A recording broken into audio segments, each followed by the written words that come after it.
School Safety Free Period. I'm Amanda Klinger.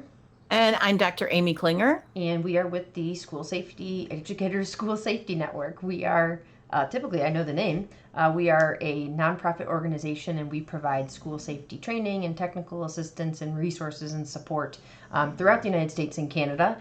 And during this time in the pandemic, we are especially providing all of those resources and support and training via a healthy, safe social distance. So, thanks for joining us for the live stream. And today we are going to continue to talk about some more topics at that confluence of what we typically talk about, like our typical school safety concerns, and then what does that mean moving forward with the impact that the pandemic is having on education. If you're joining us on the live stream, you can see how our hair is getting progressively more unruly as the weeks go on. So I'm not going to show my nails because that'll just be even worse. I don't know if you needed to draw people's attention to that. So it gives the live stream folks something to do. See, there's a reason to sign in on the live stream so you can look at our unruliness of our hair. That's fair. So if you're on the podcast, you'll just have to imagine it. So we wanted to talk a little bit. We've been talking a lot about the change from our traditional school where we were in February to where we currently are here in April, with online instruction, and most schools right now struggling with, are they going to go back to school for this school year at all? And the vast majority are not. And so we've really been kind of focusing on the moment. And now I think it's time to maybe start turning our attention a little bit more towards where we're going to be in 2021 in that particular school year. And I think the discussion runs the gamut from we won't be back in session in September of 20. We'll still be teaching online, all the way to it'll be business as usual in September of 2020, where we'll be doing everything just like we did in September of 2019. And as in the case in most things, pandemic related, we have no idea. And as the case in most things, maybe the answer is going to be somewhere right there in the middle. Mm-hmm. And so that's kind of where we want to go today. And, if you are just joining us, I would encourage you to maybe pause. And we did a webinar and where we talked specifically about some of these concerns. And in that webinar, we really talked about the specific framing of when we talk about what happens in the fall, or when we talk about what happens next, we have to say it's what happens next, because it's not going to be back to school. It's not going to be a return to normal. And if what we're trying to do is just reconstruct everything exactly as it was, we're going to come up short and we're going to be disappointed. So instead of mourning that as a loss, we need to see it as an opportunity. And so we talk about that at length in the webinar. So that might be something to check out as well. Yeah, because I think this whole conversation of, we want to go back to the way school was, and our theme has been ongoing, we want to get back to the way school should be. And so that's really kind of the ongoing thread that we're sort of talking about. So today, in the short time we have together, I wanted to talk a little bit about 5 things, and I have a bonus, 5 things that I think we typically do in school that we need to kind of think about through this new lens of the way things should be, as opposed to the way things were, mm-hmm. or the way things have to be because of the pandemic. And so I just want to kind of run through those. And probably the one that's, I think, the most broad-based is this notion that we used to have of schools being essentially a light switch. And I'm using that analogy because we've seen that in a lot of the post-pandemic discussions. We used to think of school as a light switch. Either we had school or we didn't. So we had school and we were all in school and we all were sitting there doing our thing, or we had a snow day or whatever it was, or a holiday, and we didn't have school and no education took place. So it became sort of this all or nothing proposition. And so one of the things that I think schools are going to need to do different in a global sense is to consider schools as the dimmer switch that we've heard, Dr. Acton here in Ohio talk about, that where we go from one situation to another with a sliding sort of scale where we're phasing in, as opposed to just saying either we have school like we used to, or we don't have school whatsoever and no education takes place. So that's kind of the overarching first thing that I think we need to think about. Do you want to say anything about that before I Yeah, push on? and that goes to that is the case for, the core functions of the school, and that's also going to be the case for other things that happen. So sports and extracurriculars, and it's not either we have, a basketball season exactly like we've always had a basketball season, or we don't. It might need to look different. It is on that continuum of services, and that's the case for the actual normal core functions of a school, but also extra functions, and then also thinking for school leaders for the business of running a school or the business of running an organization. It's not either we are an organization that's functioning or we're not. There's going to be a lot of in between. And that takes us as a nice segue into number two. The thing that we need to stop doing is we need to stop looking at, and we have had the luxury of being able to say, well, let's plan for the school year. So we're going to do parent conferences on this day. We're going to do graduation on this day. We're going to have the fall musical on this day. We're going to have the basketball tournament on this day. And we plan out 1 year, 2 year, 3 years, 4 years, 5 years ahead, because we know school is 180 days that starts on this day and ends on this day. And we have this luxury of knowing that this is what we're going to do. Well, we don't have that luxury anymore, or we shouldn't. One of the things we need to stop doing is tying ourselves into the notion that graduation has to occur on this day or it doesn't occur at all. And being able to create or shift the culture that says we need to be more nimble. We need to be able to change and to restructure and to move things. And yeah, we know there's pushback of parents want to know what dates, and we want to, negotiate with the union to get the calendar in place. We want to make sure we have all these things. We may not be able to do that in a post-pandemic environment where we maybe need to have flexibility, and we need to have a plan A and a plan B and the ability to implement them both, as opposed to locking ourselves into a certainty in a very uncertain time. Yeah. And I think a lot of what will contribute to the success of something like that is really effective communication with stakeholders. That it's not that we are having multiple plans for this or nimbleness to be withholding or to jerk you around. It's if you have to know right now a certain date for graduation in spring of 2021, then the date it won't happen, because we cannot say with certainty that when a graduation date is going to be in spring of 2021. And we can be tentative. We just have to, Right. I think there's always been this really reticence among school administrators to change things because the parents are going to be upset and people are going to be upset. And well, what are we going to do? We already announced this. And so I think we need to, and I think, frankly, there is a good deal of willingness on the part of other school stakeholders to understand and to go, okay, let's plan for this, but let's be prepared to do that. And I think this and that really is going to be crucial, so that we could have a fall musical that looks like this, but we could also have a fall concert that looks like that. Yeah. And so I think that's really going to be one of the things that we need to stop doing and start doing. I think the next one is really sort of related, talking about that calendar situation. We are, This is the thing you like to talk about. I'm sorry. This is the thing you like to talk about, and then what the head of the AFT likes to ride your coattails. Well, that was, she copied me on the summer catch-up session. Oh, okay. She might copy me on this, because I'm the policy forming person here. But I think that, if you went back in a time machine to 1932, you could tell what the school calendar was going to be. Starts in August, ends in May. Week off for Christmas, week off for Easter. And maybe we need to start rethinking that. And, the dirty word of like year-round school doesn't sound so bad anymore. You couldn't have this conversation 6 months ago, perhaps. Well, I have a question. I have a question for you, and I have to profess my ignorance on this. Is there a body of research about the efficacy of year-round school?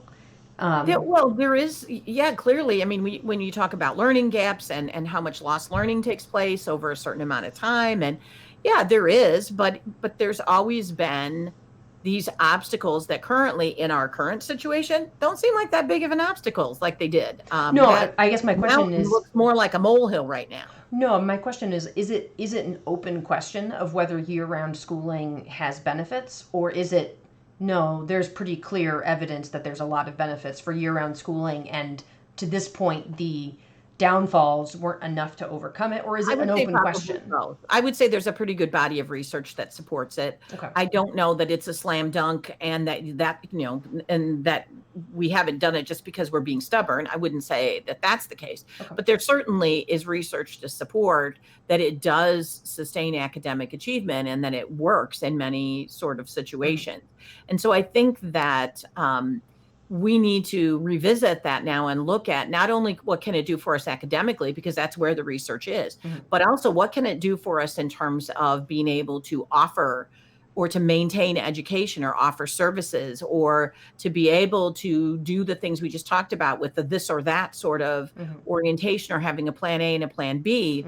When I know that I don't have access to students in the month of June, July, and August, that really limits what I'm able to do in the remaining 9 months of the year. So I think we really need to revisit what kind of flexibility can we build into a calendar? And can we stop thinking within the traditions of when school starts and ends and start thinking about segments of schools or a calendar block of the school year as opposed to a, really specific definitive start and end. So I think that's one that we definitely need to explore. And I certainly understand the obstacles there, but comparatively speaking, they're not what they used to be. Yeah. Well, and I think the other thing with year-round school, and you talked about the thinking of school not as a switch of either we're in session or we're not, that year-round school is a little bit more conducive perhaps to a thing of blended learning where, okay, there's a flare-up of COVID-19 or a flare-up of the flu season. Okay, we need to shuffle to a couple weeks of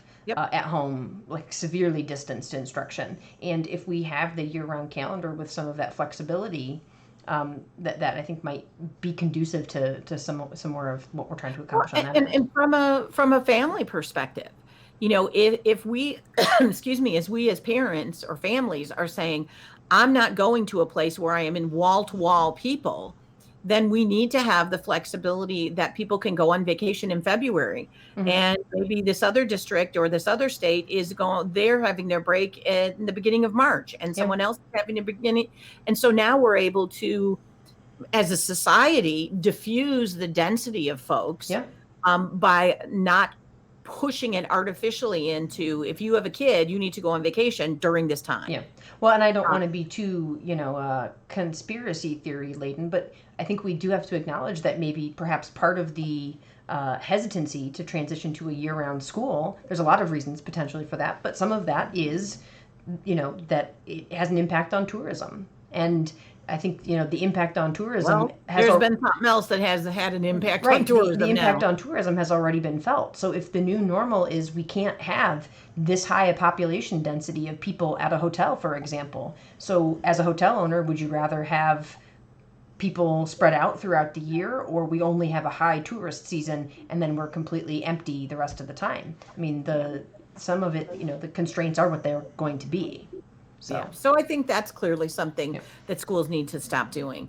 The other one that I want to talk about, so now we've kind of talked globally, but now I want to talk about a couple in terms of social distancing, this whole idea of, what is social distancing? And I really like, and I don't know who I heard say this, talk about that they wanted to use the word physical distancing because they felt like social distancing was saying, and I think from an educational perspective, maybe we should be adopting the idea of physical distance because we don't want to say that we are going to make sure our kids do not socially interact. And we're going to make sure that we don't socially interact with, or have relationships with our kids or our parents.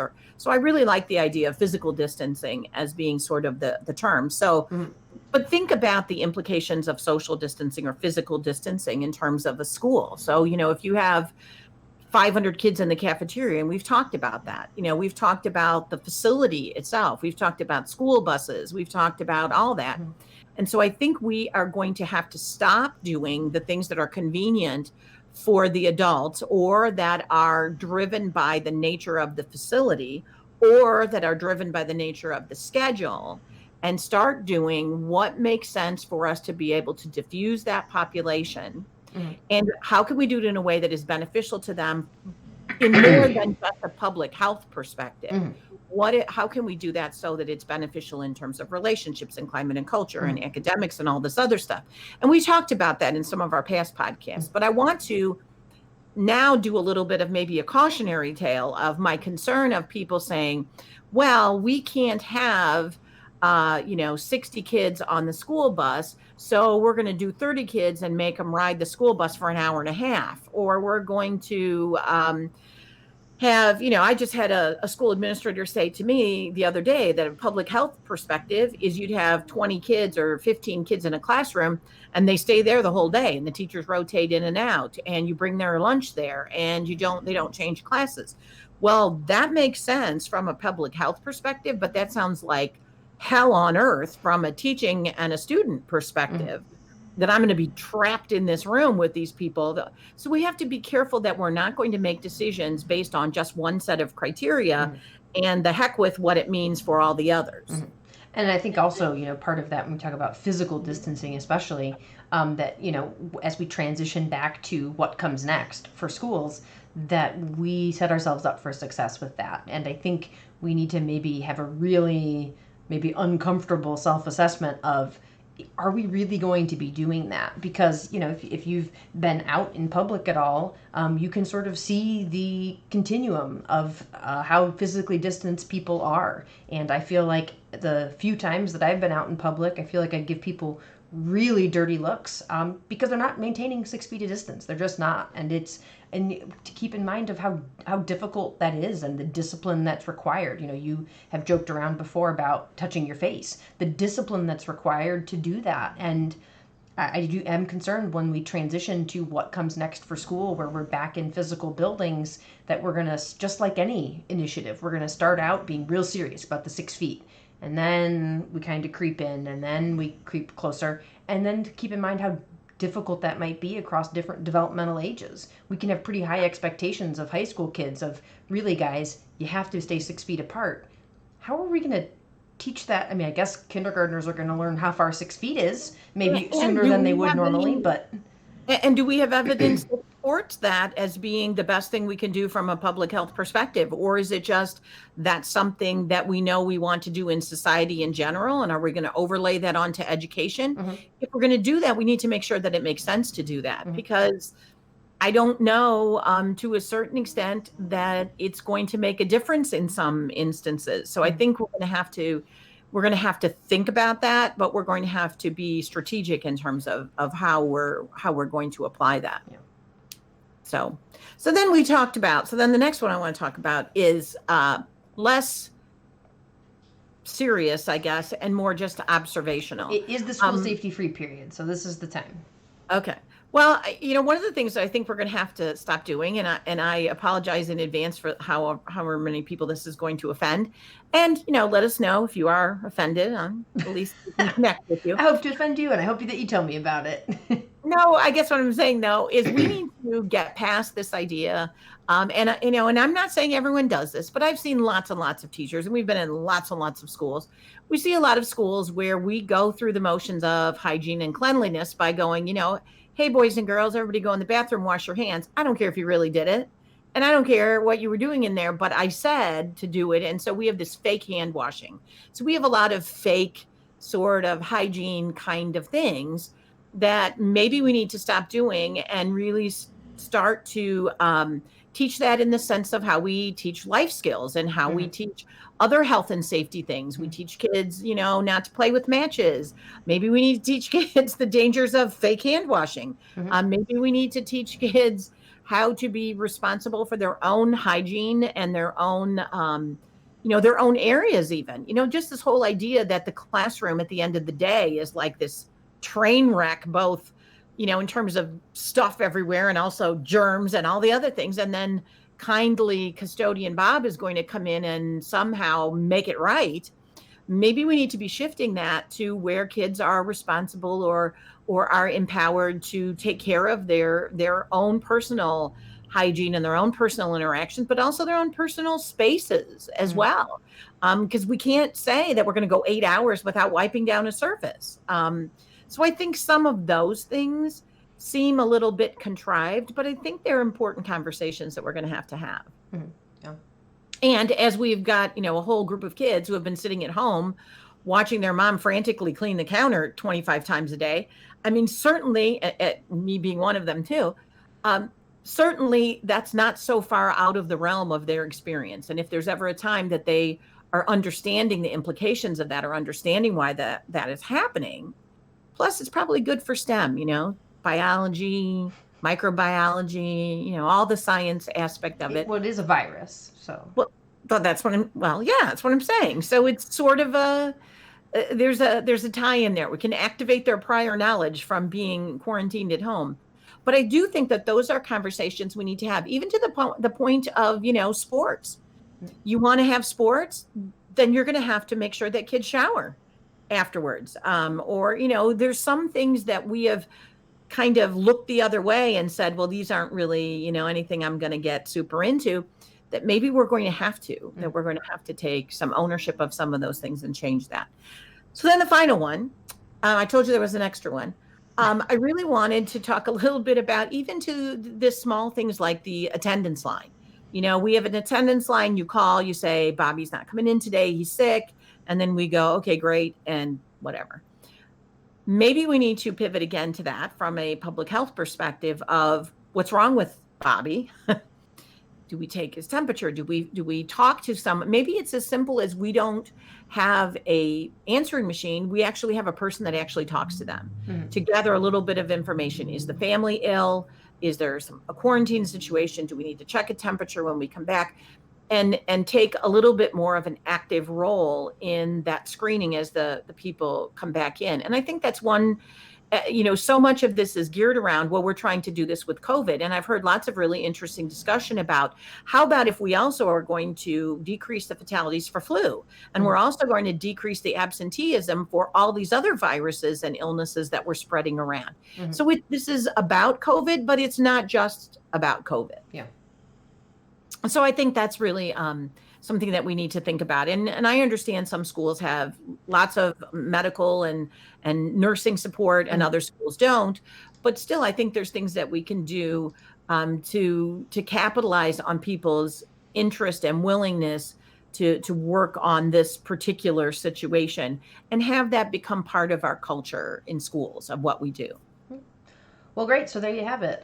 Those of you who are joining us live on the live stream, we like to wave. If you are joining us on a podcast and you want to send this to a colleague, you can listen to this podcast wherever you normally get your podcasts. And any of the resources or the webinar or any of the online PLC, all of the other things that we sort of mentioned, and we do have a lot of online free and low cost resources. Those are all available on our website, which is www.eschoolsafety.org. And you can find other episodes of this podcast. You can find other episodes of the live stream, anything and everything that you're looking for. It's anything. There.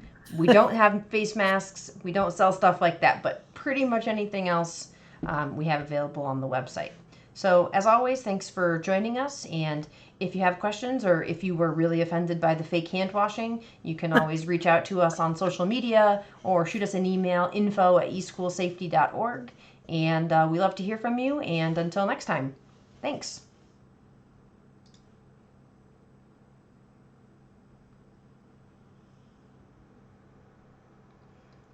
It's weird because you have to